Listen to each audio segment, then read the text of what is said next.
Hello everyone. Now we are going to understand the basic terminology regarding to optical isomerism. Let's get started from the chiral and achiral. Chiral and achiral. Chiral and achiral. We have to understand the basic meaning of chiral and achiral. Chiral is a Greek word which means edge, hand. Okay. What's the meaning of this? Like, if I'm having a look at my left hand, okay, is this similar as the right hand? No, it's not similar. But what's the relation between them? If I'm putting a mirror in front of my left hand, what I will able to see? I'll see my right hand. Okay. If I'm putting a mirror in front of my right hand, what I'll be able to see? I'll see my left hand in the mirror. This is the relation between them. If I am putting one over another, what I will able to get? Like this. Are they superimposable? Are they perfectly covered each other? No, they don't. So I may say they are non-superimposable mirror image of each other. Okay. What terminology I am using? Non-superimposable mirror image of each other. Okay. If I'm talking about a shoe, same phenomena occur over there also. ठीक है. अब हम बात कर रहे हैं अगर achiral की, ठीक है, तो अकायरल मॉलिक्यूल क्या होगा? अकायरल ऐसा है जिससे if I am putting a chair in front of the mirror, okay, और like I have written anything like A. I am putting this in front of mirror. What I will able to see? This will look like same as A. Okay. If I am putting a chair in front of the mirror, I am putting what I will able to see. There is a mirror image of chair, and that's the exactly the same.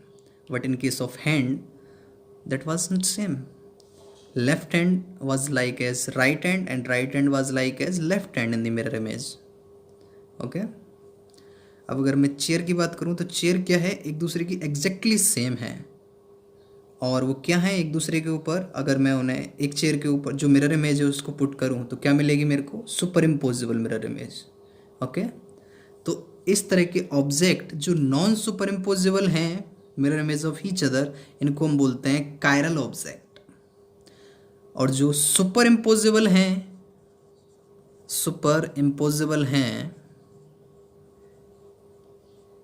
इनको बोलते हैं हम achiral object. तो ये object तक ये बात limited नहीं है, ये मॉलिक्यूल्स के केस में भी ये सेम फिनोमेना है. ठीक है. अगर मैं बोल रहा हूँ कोई कायरल मॉलिक्यूल है तो इन चीज़ों को कैसे समझेंगे? अकायरल मॉलिक्यूल है तो वो बेसिक फिनोमेना ऑब्जेक्ट से ही आया है. यहाँ पे हमने बात करी है कायरल ऑब्जेक्ट की, अकायरल ऑब्जेक्ट की. तो बेसिक फिनोमेना जो है कायरल मॉलिक्यूल्स का, अकायरल मॉलिक्यूल्स का, वो यहीं से आता है. अब मैं बात करने जा रहा हूँ कायरल मॉलिक्यूल्स की. ओके. ठीक है. इसको हम दो कैटेगरी में पढ़ेंगे. इसमें फर्स्ट बात करेंगे हम isomers with one asymmetric centre. This type of basic terminology we have to clear, like as asymmetric. और एक टर्म और सुनते हैं हम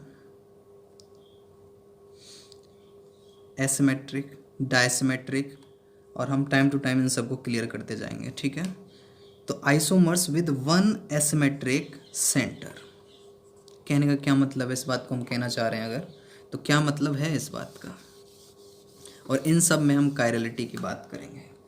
जैसे कि एक एग्जांपल लेके समझने की कोशिश करते हैं. कार्बन है, ठीक है, यहाँ पे ब्रोमीन लिया हमने, यहाँ पे CH2 CH3 है,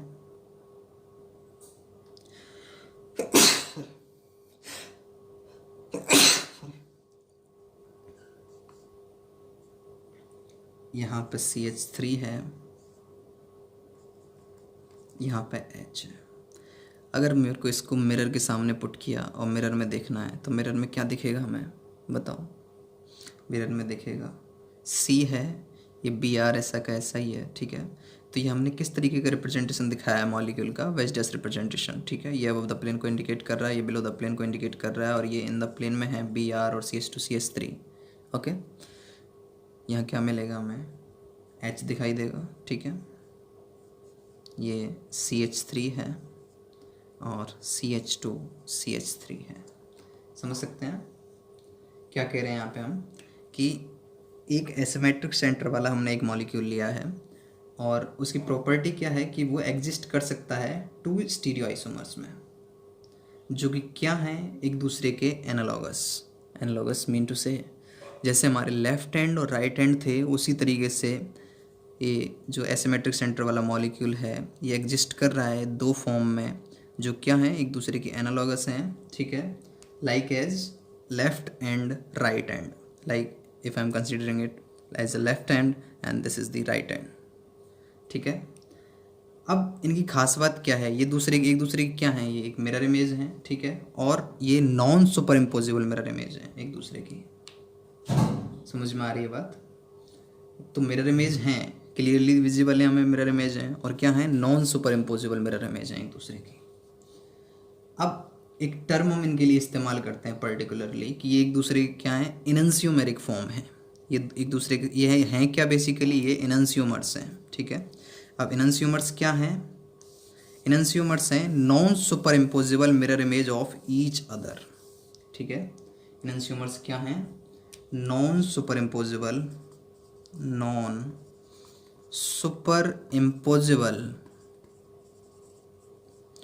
mirror image of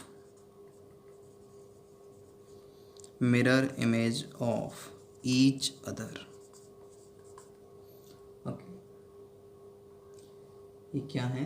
non super imposable mirror image of each other. इनको क्या बोलते हैं हम? आर कॉल्ड इनन्सियोमर्स, ठीक है। अब इनन्सियोमर में जो इनन्सियोन है, बेसिकली इस वर्ड का मतलब क्या होता है? अपने आप में एक ग्रीक वर्ड है, ग्रीक में इसका मतलब होता है अपोजिट, ठीक है। अपोजिट के लिए इस वर्ड को इस्तेमाल करते हैं इनन्सियोन को। इनन्सियोन का बेसिक मतलब है, और एक्चुअल में क्या है? ये मिरर इमेज हैं जो क्या है? नॉन सुपर इम्पोजिबल हैं एक दूसरे के। अब कायरलिटी एक बहुत अलग चीज़ है। कायरलिटी हम तब समझ पाएंगे, अभी तुम chiral molecule, chiral object, achiral molecule, achiral object, इन सब चीज़ों की बात कर रहे हैं, ठीक है। अभी मैंने सिर्फ एक एग्जांपल लिया है जहाँ पे एक एसिमेट्रिक सेंटर में बताना भूल गया। एसिमेट्रिक सेंटर का मतलब क्या है? ये जो सेंटर है, इससे जो कनेक्टिविटी है वो चारों की चारों डिफरेंट है। लाइक Br है, यहाँ पे मिथाइल ग्रुप है, इथाइल ग्रुप है, यहाँ पे हाइड्रोजन है, चारों कनेक्टिविटी टोटली डिफरेंट है। ये है एसिमेट्रिक सेंटर, ठीक है। और ये मॉलिक्यूल क्या है? एक कायरल मॉलिक्यूल है। यहाँ पे बात किसकी हो रही है? सिर्फ एक एसिमेट्रिक सेंटर है पूरे ही मॉलिक्यूल में, ठीक है। बात समझ में आ रही है? और अगर 2 या 2 से ज़्यादा होंगे उनकी हम आगे बात करेंगे। अभी कायरलिटी बिल्कुल डिफरेंट थिंग है। कायरलिटी मॉलिक्यूल की प्रॉपर्टी है, ठीक है। पूरे कंप्लीट इंटायर मॉलिक्यूल की, इंटायर ऑब्जेक्ट की प्रॉपर्टी है, वो टोटली डिफरेंट है, उसकी बात करेंगे हम अभी, ठीक है। अब जो एसिमेट्रिक सेंटर है, ये एसिमेट्रिक सेंटर है, ठीक है। ये क्या है? एसिमेट्रिक सेंटर, एसिमेट्रिक सेंटर है। अब एसिमेट्रिक सेंटर को हम स्टीरियो सेंटर भी कह सकते हैं, लेकिन ये दोनों अलग अलग चीज़ें हैं, ठीक है। स्टीरियो सेंटर या फिर स्टीरियोजेनिक सेंटर, लेकिन ये दोनों अलग अलग चीज़ें हैं। समझ में आई बात? स्टीरियो सेंटर क्या होता है? स्टीरियो सेंटर एक ऐसा एटम है, ठीक है, eight which the interchange of 2 groups produces a stereo isomer. मतलब उस पर कुछ हम इंटरचेंज कर दें तो क्या हो जाए? हमें अलग अलग स्टीरियो आइसोमर मिले। लाइक एग्जांपल में अगर बताना चाहूँ, यहाँ पे अगर हम देखना चाहें, यहाँ पे अगर Cl कनेक्टेड है, okay, I think it's visible, Cl, और यहाँ पे अगर Br है, तो ये और ये क्या है? स्टीरियो सेंटर है, बिल्कुल बात सही है, ठीक है। लेकिन ये एसिमेट्रिक सेंटर नहीं है। एसिमेट्रिक सेंटर और स्टीरियो सेंटर में अलग अलग है, डिफरेंस है। एसिमेट्रिक सेंटर, ये एसिमेट्रिक सेंटर भी है, स्टीरियो सेंटर भी है, स्टीरियोजेनिक सेंटर भी है। स्टीरियो सेंटर है, स्टीरियोजेनिक सेंटर सेम बात है, ठीक है। स्टीरियो सेंटर में वापस डिफाइन कर देता हूँ। A stereocentre is an atom at which the interchange of two groups produces a stereoisomer. Okay, यहाँ से बात समझ में आ रही है। तो यहाँ पे ये क्या है? एसिमेट्रिक सेंटर भी है, एक स्टीरियोजेनिक सेंटर भी है, एक स्टीरियो सेंटर भी है। बाकी जो भी डाउट हैं, जो भी टर्म्स हैं, वो आगे आगे जैसे बढ़ते जाएंगे वो चीज़ें क्लियर होती जाएंगी, ठीक है। अभी एक बेसिक टर्म की बात कर लेते हैं। हम ऑप्टिकल आइसोमेरिज्म की बात कर रहे हैं, ठीक है। तो ऑप्टिकल आइसोमेरिज्म की बेसिक टर्मिनोलॉजी जैसे पोलरीमीटर, ये सारी चीज़ें इनकी बात करते हैं। तो ये सब चीज़ें टर्म हमें क्लियर होनी चाहिए। डेक्स्ट्रो रोटेटरी, लेवो रोटेटरी, ये सारी चीज़ें क्लियर होनी चाहिए, ठीक है। देखो, अभी मैं बात करूं, अगर एक सिंपल लाइट सोर्स की बात करते हैं, ठीक है।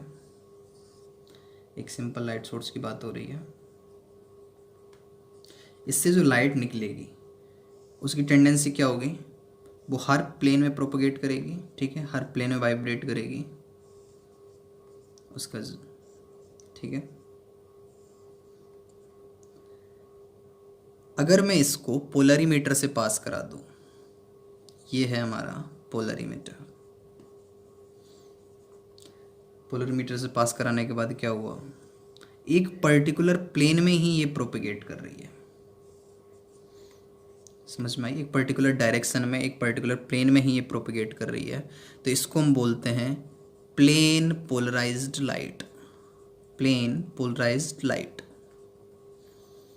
ठीक है। शॉर्ट में हम पीपीएल भी बोल सकते हैं इसे, प्लेन पोलराइज्ड लाइट। ओके, अब देखो होता क्या है बेसिकली कि अगर मैं इस प्लेन पोलराइज्ड लाइट को पास करा रहा हूँ, एक सैंपल ट्यूब ले ली मैंने, एक सैंपल ट्यूब ली है और ये है हमारी प्लेन पोलराइज्ड लाइट। अगर इससे पास करा रहा हूँ मैं, ठीक है, और अगर जिस प्लेन में ये वाइब्रेट कर रही थी उसी प्लेन में अभी भी ये वाइब्रेट कर रही है, मतलब the plane of polarisation is not changed of PPL, तो हम क्या कहेंगे कि मॉलिक्यूल क्या था? अकायरल रहा होगा, ठीक है। ऑब्जेक्ट क्या था? अकायरल था। और यही बात अगर मैं वापस, मैंने क्या किया, और ये क्या है? ये सैंपल ट्यूब है, ठीक है। और इसमें क्या लिया है हमने? कोई ऑब्जेक्ट लिया है या कोई मॉलिक्यूल लिया है इसके अंदर, उसकी कुछ कंसंट्रेशन है वो सर, ठीक है। इसमें कोई मॉलिक्यूल है, तो इस मॉलिक्यूल के बारे में हमें कमेंट करना हो तो हमने कैसे कमेंट करके बताया? क्या हुआ कि पीपीएल पास कराई गई सैंपल ट्यूब से। सैंपल ट्यूब में क्या है? वो मॉलिक्यूल है, कोई हमने मॉलिक्यूल लिया है, और यहाँ पे क्या हुआ कि जिस प्लेन में वो वाइब्रेट कर रही थी, जिस प्लेन में प्रोपेगेट कर रही थी, उसी प्लेन में वो सेम की सेम है। तो यहाँ पे हम क्या कह रहे हैं कि प्लेन चेंज नहीं हुआ है, ठीक है। और अगर मैंने पीपीएल पास कराई और कोई दूसरा मॉलिक्यूल लिया, ठीक है, कोई मॉलिक्यूल दूसरा लिया अभी सैंपल ट्यूब में, ठीक है, कोई दूसरा मॉलिक्यूल लिया सैंपल ट्यूब में और पीपीएल पास कराई। अब देखो क्या पॉसिबिलिटी है। हो सकता है कि जो प्लेन है वो राइट में चेंज हो गया हो, या फिर जो प्लेन है वो लेफ़्ट की तरफ, या फिर इसे बोलते हैं हम क्लॉकवाइज चेंज हो गया हो, या फिर एंटी क्लॉकवाइज चेंज हो गया है, ठीक है। तो जो प्लेन था पहले, ये इस प्लेन में वाइब्रेट कर रही थी, उस प्लेन से कुछ एंगल पे वो चेंज हो चुकी है, ठीक है। या तो वो राइट की तरफ क्लॉकवाइज या फिर लेफ़्ट की तरफ एंटी क्लॉकवाइज थोड़ी सी चेंज हो चुकी है, मतलब प्लेन ऑफ पोलराइजेशन चेंज हो चुका है हमारा पीपीएल का, ठीक है। अब इसके लिए दो टर्म इस्तेमाल करते हैं, डेक्स्ट्रो रोटेटरी और लेवो रोटेटरी। अब वो टर्म क्या हैं देखो एक बार। हम कह रहे हैं कि a compound that rotates the PPL, a compound that's rotates the PPL. अब वो इसकी दो फॉर्म है देखो, डेक्स्ट्रो रोटेटरी यहाँ पे जहाँ पे क्या हुआ कि रोटेशन हुआ पीपीएल का, ठीक है, प्लेन का रोटेशन हुआ, और जो भी किधर हुआ है, एक में क्लॉकवाइज है, एक में एंटी क्लॉकवाइज है, ठीक है। अब ये क्या है, डेक्स्ट्रो रोटेटरी है, जहाँ पे क्लॉकवाइज है डेक्स्ट्रो रोटेटरी, ठीक है, या फिर प्लस से डिनोट करते हैं, यहाँ लिख देता हूँ मैं, डेक्स्ट्रो रोटेटरी, इसको प्लस से डिनोट करते हैं, ठीक है। ये कौन सा है, जिसने क्या किया, पीपीएल के प्लेन को क्लॉकवाइज चेंज कर दिया कुछ एंगल पे। ये प्लेन पहले था कुछ थीटा एंगल पे या फिर कुछ अल्फा एंगल पे, इसने इसे चेंज कर दिया, ठीक है, इसे प्लस से डिनोट कर रहे हैं। और है दूसरा लेवो रोटेटरी, लेवो रोटेटरी, ठीक है। इसने क्या किया, इसके प्लेन को एंटी क्लॉकवाइज को शिफ्ट कर दिया, इसको माइनस से डिनोट करते हैं अपन, ठीक है, LEVO, लेवो रोटेटरी, ठीक है। मार्कर का थोड़ा सा इश्यू है अभी। यहाँ हमने कुछ बेसिक टर्मिनोलॉजी की बात की। अगर वीडियो पसंद आई हो तो वीडियो को लाइक करें, और ऐसे कर करके हम स्टेप बाय स्टेप सारी चीज़ें सीखेंगे अभी आने वाले टाइम में। अभी सिर्फ एक एसिमेट्रिक सेंटर की बात कर रहे थे मॉलिक्यूल में, कई सारे एसिमेट्रिक सेंटर हों तो बात करेंगे उसकी, और ऐसा ज़रूरी भी नहीं है कि अगर एसिमेट्रिक सेंटर हैं तो ही मॉलिक्यूल कायरल होगा, कायरलिटी होगी। इन सब चीज़ों की बात करेंगे आने वाली क्लासेस में। Okay, thank you.